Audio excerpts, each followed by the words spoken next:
Thank you very much. So, good afternoon, everyone. Welcome to our Food Processing Skills Canada Student Work Placement Program information session.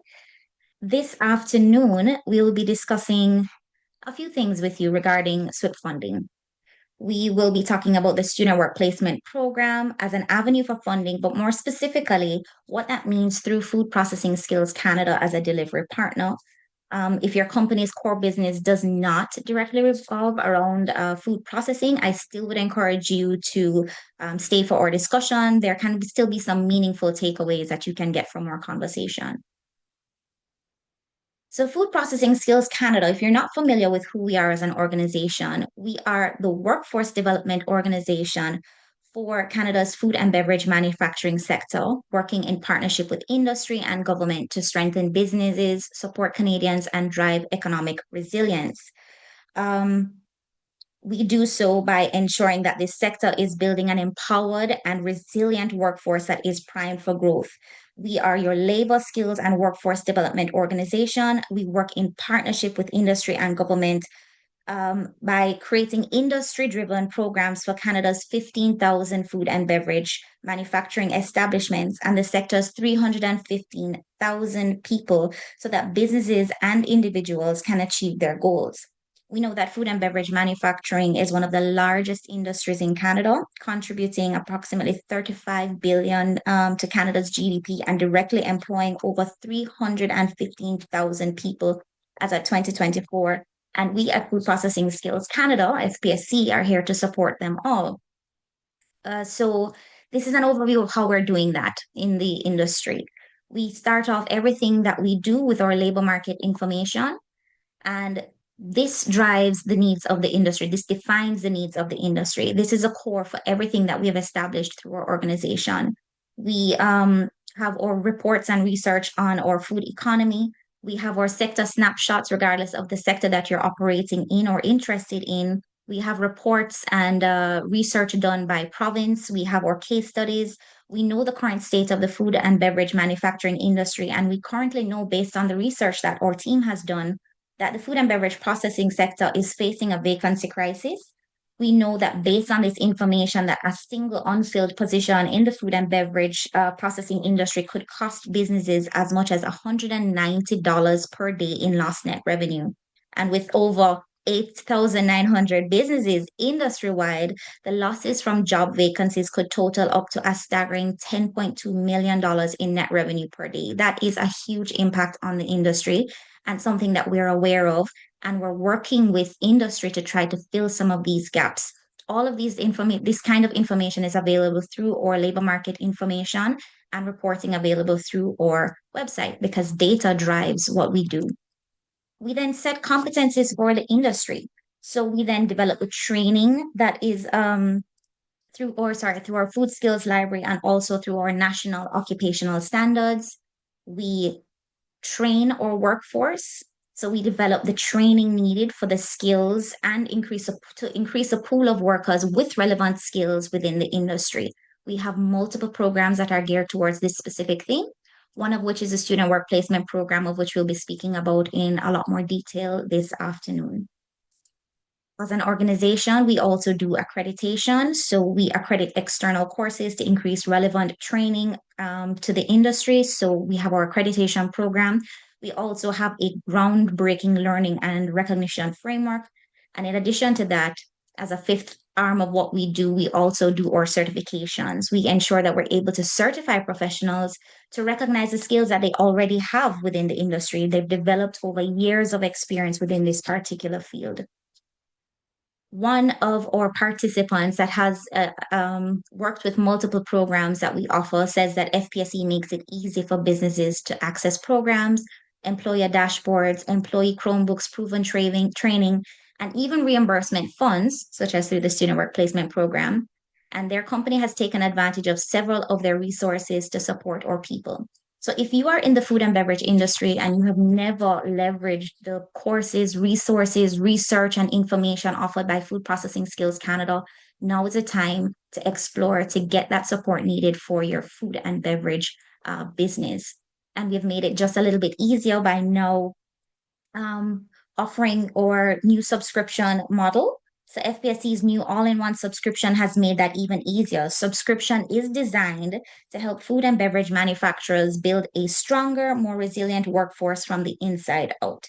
It addresses the ongoing challenges of finding skilled workers and keeping teams trained, supported, and productive. It's more than just a collection of courses. This subscription offers a complete workforce solution tailored specifically to Canada's food and beverage manufacturing sector. It provides immediate, on demand access to training, HR tools, and labor market insights that can help reduce risk and save time. So, whether you're supporting a single hire or you are operating across multiple facilities, I would encourage you to explore our subscription model to get more information about that. At the heart of what we do, we are here to build a stronger workforce. And with that in mind, we want to talk about the funding that is available through the Student Work Placement Program because we're not here to gatekeep information. We want to make this information accessible to you to support you in submitting your applications, support your employers in submitting applications, and leveraging and accessing that funding. So we're going to jump into the meat of the matter now and discuss the Student Work Placement Program. Now, this program is a broad ESDC initiative geared at increasing opportunities for youth employment, but not just youth employment, on a whole quality work experiences for youth. And they've done this through this large wage subsidy program. Food Processing Skills Canada operates as one of 18 delivery partners, offering this funding, this wage subsidy to our employers to increase the number of opportunities that are available for youth entering the sector. I emphasize quality because this is a big part of what it is that we do. So, work integrated learning. This slide here is going to talk about the main core of the program and how it is that we're able to meet these eligibility requirements to access funding. I'll go into a little bit more detail about student and employer eligibility a little bit later. But on this slide here, I want to talk about what work integrated learning means. It's a model and process of curricular experiential education which formally and intentionally integrates a student's academic studies within a workplace or practice setting. Will experiences include an engaged partnership of at least an academic institution, a host or an employer, a host employer, an organization, a host employer organization, sorry, and a student. The three have to be in partnership, right? So placements that are eligible would include applied research projects, co-op placements, internships, and field placements. And we place a lot of emphasis here on the quality of the placements because of the objective of the program. The work integrated learning through student work placement program is not geared to just fill a short-term gap within your organization through a summer job or a short-term placement. It is intended to provide quality work experience for students before they enter the work world. So that is applicable experience. So in order to ensure that we're meeting this requirement of work integrated learning, we give the best advice that we give to our employers is to reach out directly to the co-op departments of their local post-secondary institutions to find relevant students for the roles that they needed to have filled in their organization. So if you need to have an accounting role within your company and you're looking for a student, instead of posting a job blindly on the internet and hoping for whichever student to apply, we're recommending that you go directly to the post-secondary institutions, contact their co-op departments and say, I have an accounting role within my organization. What kind of student do you think is best suited for what it is that I need? And by engaging in the post-secondary institution and having that consultation and going through that application process, you're more likely to find a student that will meet the requirements of work integrated learning. So this is a core eligibility requirement.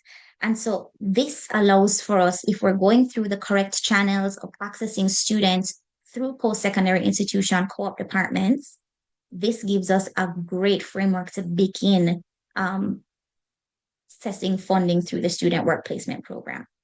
Another important thing to note here is that placements must be related to the student's program of study. So we're wanting to fund not just work for the sake of work. We do recognize that work experience is valuable. However, the program here looks for quality work placements. So we're not looking for a philosophy student serving in a bakery decorating cupcakes. We want to find alignment with the program of study, and the best way to do so is to contact the local post-secondary institutions, their co-op departments, and go through their process of finding an eligible student. We do not serve as a job placement agency through the student work placement program. However, if support is needed in identifying which local post-secondary institutions you should reach out to, I would say always reach out to our team, and we'll be happy to support in providing as much guidance as we can in that process. The rest of the role would be up to you and your hiring team to define your role, define your salary and expectations, and be in discussion with the post-secondary institution about how to find a suitable fit for that role and go through your regular hiring process. Once you have hired your student, then we can now discuss our funding. So the big question, why are we even hiring students in the first place? We recognize that students bring a host of experience and youth and talent and drive and innovation and fresh ideas to the table. But for businesses that are particularly dealing with the seasonal nature of their work, where you have high peak periods or you have slower times, there is variability in your staffing. And students are able to fill that specific gap, especially if your company does not have the capacity to take on a full-time employee to complete a particular role. So if there is that variability, if you do need a short-term fill of a role, if there's a specific project that needs to be done within your organization, a student fits those roles effectively. What's also great about the student work placement program as a funding source for hiring students is that it becomes a key part to your talent pipeline. We have multiple employers with us that hire final year students, for example. They keep them on for a year, and then once they graduate, they transition them into a full-time role with the organization. So this is a part of the benefit. You get to have a year, a term, a time with this student to see if it's a good fit for your organization. And then as a part of your talent pipeline and your planning, you can then incorporate that student, if it is a good fit, into your company on a full-time basis. And through the student work placement program, we're here to even support that onboarding process as well. So, as I had mentioned, the student work placement program is a wage subsidy program. We reimburse 50% of wages up to $5,000. Now, what that means is that this is applicable as long as all of the employer and student eligibility requirements are met. This funding available of up to $5,000 is per student per term, and the final subsidy amount is calculated by the SWPP team upon receipt of all of the eligibility documents. So one of the things that we look for as a wage subsidy, a wage reimbursement program, is we do look at pay stubs. So once an application has been deemed eligible at the end of the term, we look at the first pay stub, we look at the last pay stub, we say, okay, you've had student for 16 weeks. We see the first pay, we see the last pay. We're able to calculate this student has been paid $12,000 gross wages for the duration of the term. Based on the program funding structure, we will reimburse 50% of those wages up to $5,000. And then we'll be able to reimburse the $5,000. If, of course, a student is only earning $6,000 wages for the period, we will calculate 50% of those wages, which would give us $3,000 reimbursable for that particular student for that term. So a wage subsidy program supported by the documents. Now, why we're having this specific conversation through Food Processing Skills Canada is, like I had said, we have 18 different delivery partners that are operating within this space, each of which is very industry specific. Now, Food Processing Skills Canada, we support the post-farm food economy, which includes all of our food and beverage manufacturers across all sectors. So whether you're a winery, a brewery, snack food manufacturer, bakery, if you're producing pet food, if you're producing cannabis edibles, specifically cannabis edibles, all of those are covered under our post-farm food production category and will be included in this funding through Food Processing Skills Canada. I would like to also add that there are additional support roles within this industry that can also be eligible for funding through this stream. So, or food-related associations or consultants in the fields or retailers or grocers, All of those fall in the realm of food processing and will be handled by Food Processing Skills Canada. I like to use the example of blueberries when we're talking about what exactly does post-farm food production mean, because I think we can all understand blueberries and how that goes. If we're dealing with fresh blueberries, washed, graded, packed, and available as a fresh produce in the supermarket, farmer's market, wherever it may be, that would fall under more of an agricultural program. So if the primary business is agriculture, then that will be handled by a different delivery partner. Like I said, there are 18 SWPP delivery partners. Food Processing Skills Canada is the delivery partner for the food and beverage processing industry. If your processing or your core business is engaged in more than just washing, grading, or packing, so we're talking about freeze-dried blueberries, blueberry jam, blueberry snacks, then that would now fall into that post-farm food production space. So if we're getting involved in the slaughtering, if we're getting involved in meat production, in any of those further processing things, that now becomes eligible for funding through Food Processing Skills Canada. To my post-secondary institutions that are here on this call, I would say if you are not sure where an employer should fall, this is a time where you reach out to our team and you say, I have this company. Please take a look at their website. Do you think this falls on the Food Processing Skills Canada, or do you think it would be another program for funding?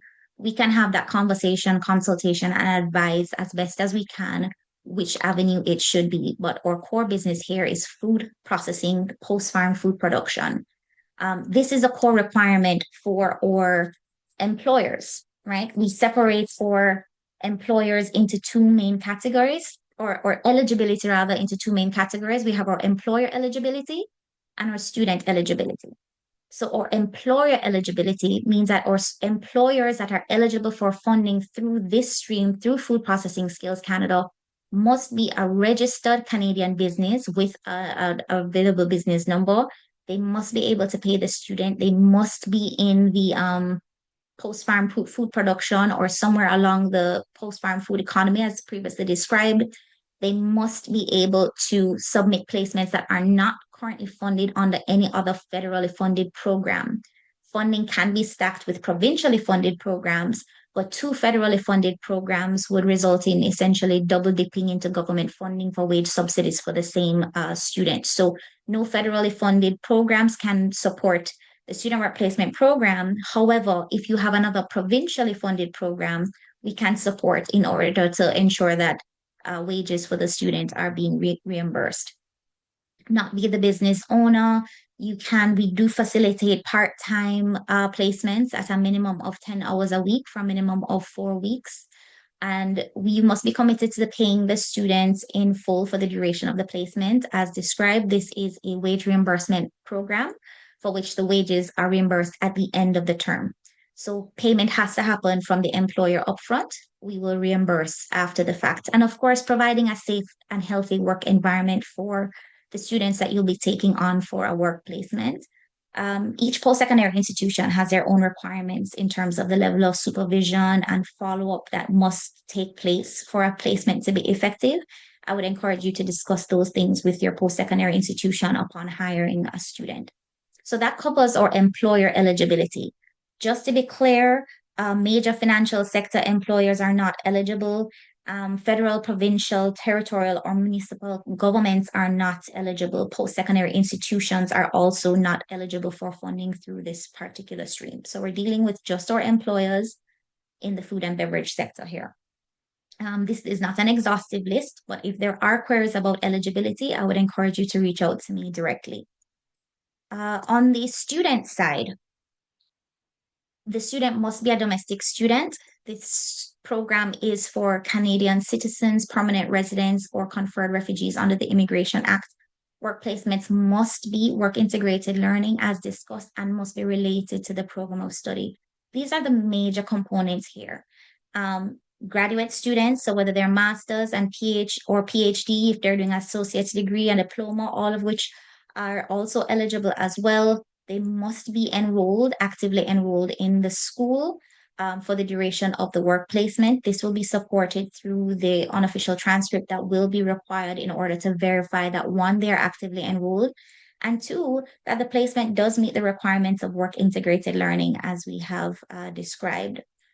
Students can be hired for or rehired for multiple semesters if it is an approved co-op internship.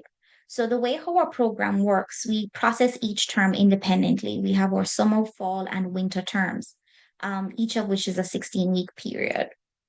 If you have a student that through their school is going to be completing a 12-month internship with your program, with your company, that would mean that we're going to need 3 consecutive applications for that student in order to cover that 12-month period. So a summer, fall, and winter application would each need to be submitted for the one student to cover that 12-month period. And lastly, I want to add that recruitment is open to all disciplines. This is a big point that I would love for my post-secondary institutions to note here. So the employer must be in the food and beverage processing space. We've discussed that. The student, however, is not restricted to the discipline as long as what they're studying is related to the work that they'll be doing in the organization. So we're not only funding food science programs, we're able to fund an accounting student doing an accounting internship, HR, business, customer service, marketing, digital design, content creation, right? All of those support roles within a food and beverage establishment would be eligible for funding. So for the PSIs that are here, I would encourage you to look through your database and not filter based on program of study, but more so filter based on industry that your organizations are representing. And for the companies here that are looking for students, again, this is hope for you. Whether your company needs support in the food science related sphere, that can be funded. But you also need support in the business, the marketing, etc. We can support those roles as well, as long as the student is undertaking a role that is related to their program of study. For our medium to large employers, so those with over 100 employees, ESDC does have a net new requirement. Now, what this essentially means, and I like to break this down, what this essentially means is that the objective of the program is to provide more opportunities for students to gain employment, right? So, with that said, we're looking to see a projected increase compared to where your company was before you were able to access funding. So we're going to walk through an example together. In 2022, you hired 2 students. That's all you were able to hire in 2022. You didn't get funding for those students, but here you are in 2023 looking to hire more students and access funding. Now that you're accessing funding, what ESDC would like to see as a part of their program requirement is a growth compared to the 2 students that you hired in 2022.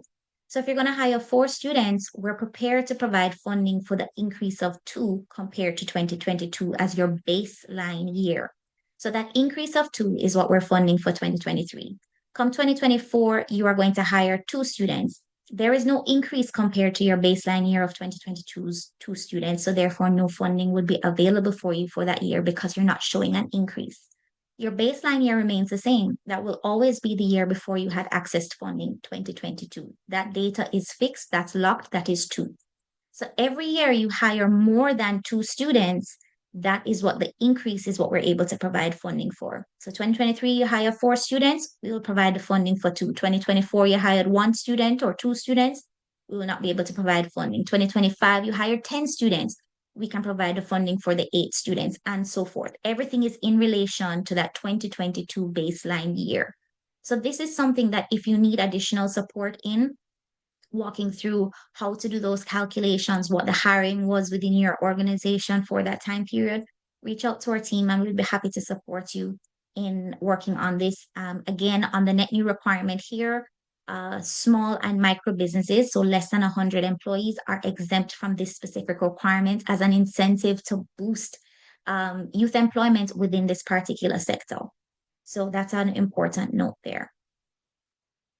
How do we apply for funding? So our funding is managed through our online or portal or website, swpp-fpsc.com.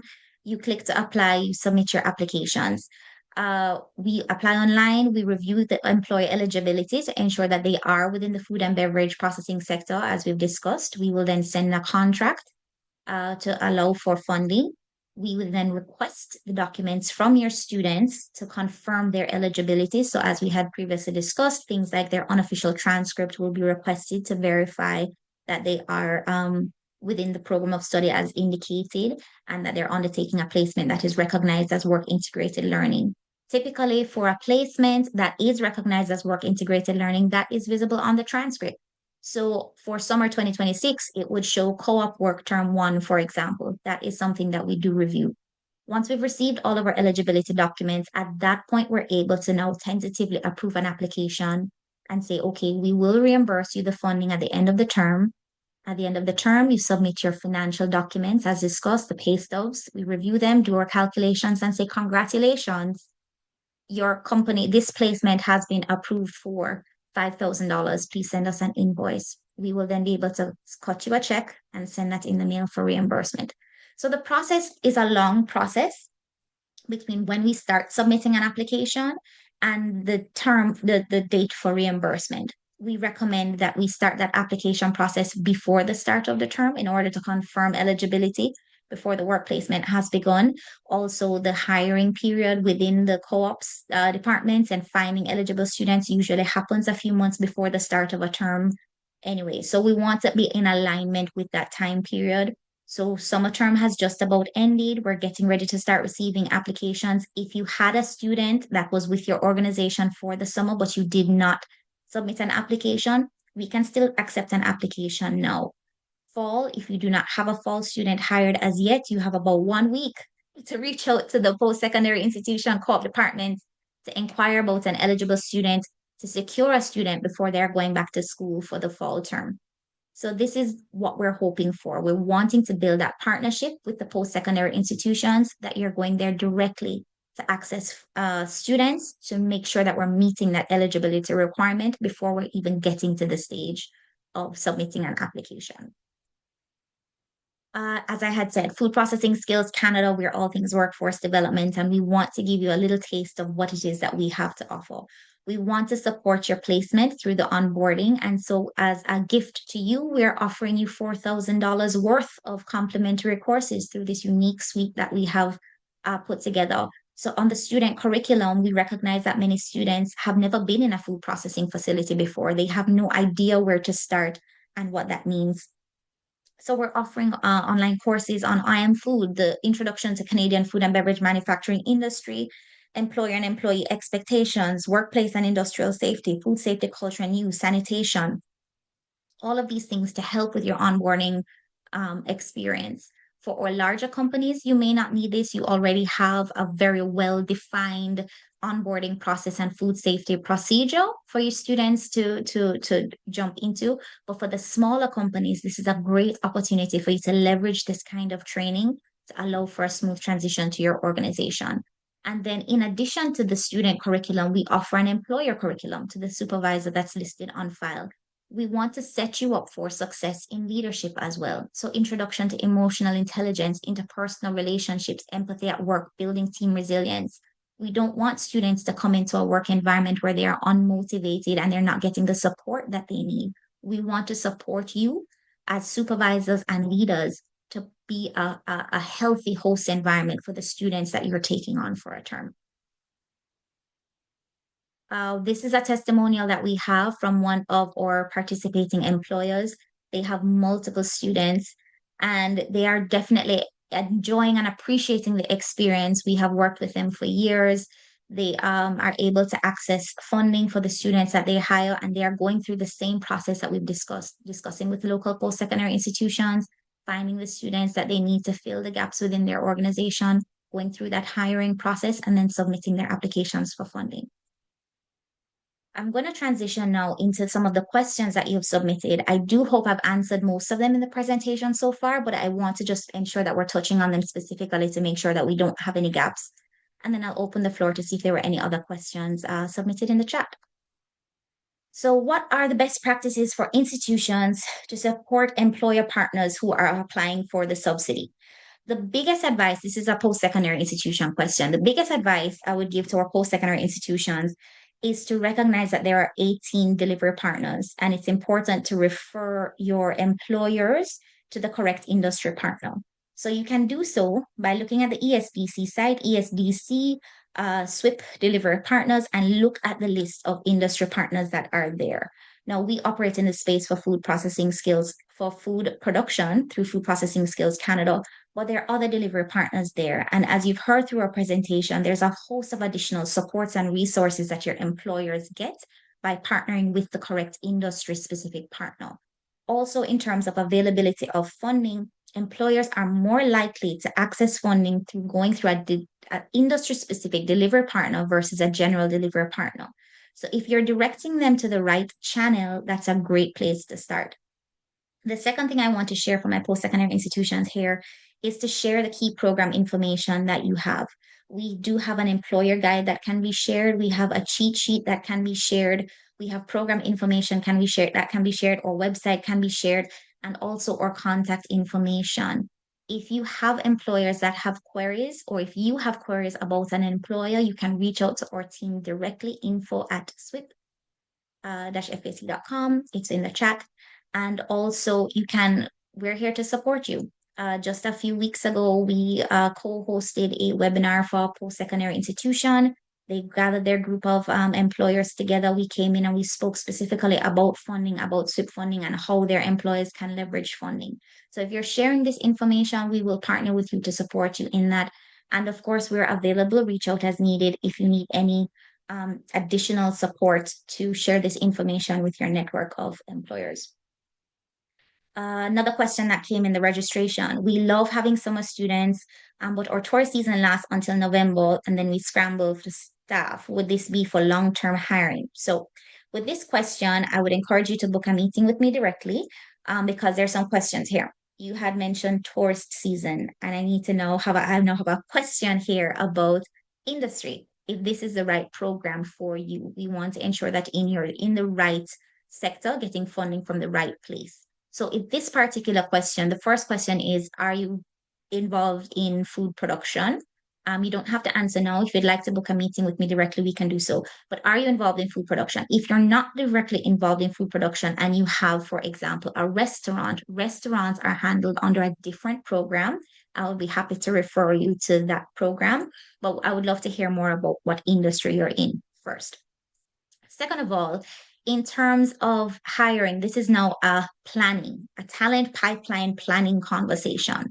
It's important to know what the seasonality of your business is and how students can support the particular gaps that you have. So if it is that you're only needing a student, for example, for the fall term, which runs from September to December, that is something that's available, and you can talk to your local post-secondary institution about finding a student for just that term. If you would like a student to be on for longer, so for example, a 12-month period, the co-op department would also be best able to do so. If you're looking for more long-term hiring, then if you're getting a 12-month student that can transition into full-time after they graduate, that's a great option for you. If you're just focusing on short-term, then a 4-month placement for the fall term, or when you need that support, then that's a best option for you as well. So no, the intention is not long-term funding, long-term hiring and funding through SWIP. Short-term funding, as far as it is supported through the co-op departments, as a valid placement. I hope that answers that question, but I do encourage you to book a meeting so we can discuss this a little bit further here. What constitutes a student placement? I think I spoke about this, but I just want to be clear. The student must be enrolled in an approved Canadian post-secondary designated learning institution, right? They must be engaged in partnership with the institution, student, and employer. So work integrated learning, as we've discussed, through a co-op, internship, mentorship, or applied research-based program. The placement must be related to the student's program of study. I hope that covers that answer on what a student placement is. This is usually a temporary role within your company, and the student intends to go back to school to continue their studies. I hope that answers that. What level students will be eligible for funding, such as grade 12 or university graduate? Okay, so here we're dealing with both ends of the spectrum here. So either grade 12 would be before enrollment and graduate would be after. So they must be actively enrolled in a Canadian post-secondary institution, yes. And by actively, we mean a placement that can be supported through documentation via an unofficial transcript. So if you officially start school in fall 2026, you would not be actively enrolled summer 2026 before your school term starts. So the summer before a program starts would not be eligible for funding. So too, the summer after you graduate, you are no longer actively enrolled. I cannot get a transcript that would support, this is not supported through the co-op department. It would not be eligible for funding. We can support associate's degrees, diplomas, bachelor's, master's. So once they're in the post-secondary institution space, that becomes eligible for funding. High school students and recent graduates are not eligible for funding through the student work placement program. Can I apply for multiple placements or do I have to submit one application per placement? So the system currently allows for one application per student per term.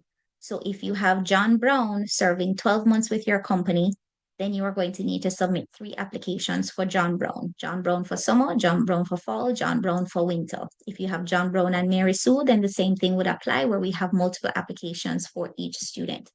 If, however, you're submitting more than 10 applications, I would advise you to reach out to our team. We can facilitate through submitting a mass upload form in terms of getting that done. But if you're just submitting for 1 student, 2 students, less than 10, our system, this is how it's currently structured to accept 1 application per student per term. Is funding still available? Yes, funding is still available. We still have funding available for the summer. So if you had a student for that term and you would like to access funding for that term, we would encourage you to submit an application. Fall applications are still open and winter applications will open in November. So yes, funding is still available and we can accept for summer for placements that have already started and would just be about finishing. If you didn't know about the funding before, that's okay. We can facilitate accepting the applications now and working with you and your student to ensure that we're able to receive, you're able to receive reimbursement for that placement. The one caveat I would throw in here is that for placements that have ended or will be ending soon, it becomes sometimes challenging to request the documents from your student if the student is no longer working with your organization. So if you're confident that the student would still be able to provide the documents that we need in order to provide funding, such as completing their student agreement and consent form, submitting their unofficial transcript, then yes, we would still encourage submitting an application for terms that have passed, as long as funding is still available. If funding is no longer available, those terms will be closed and we will not be accepting applications.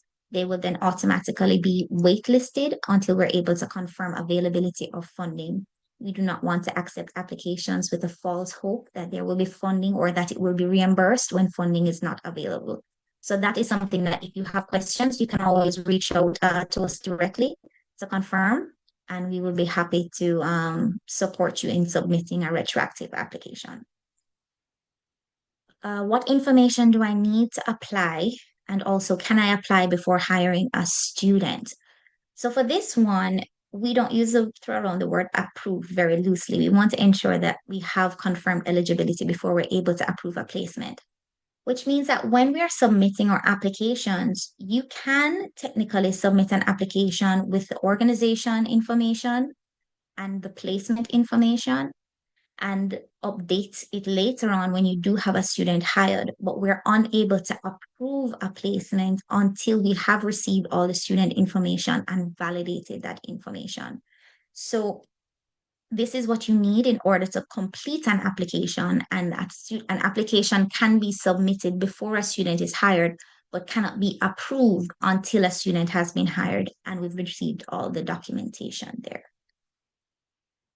So I think this is where I'm going to stop sharing here, or at least I can still leave the screen up in case you have any questions at all about our program.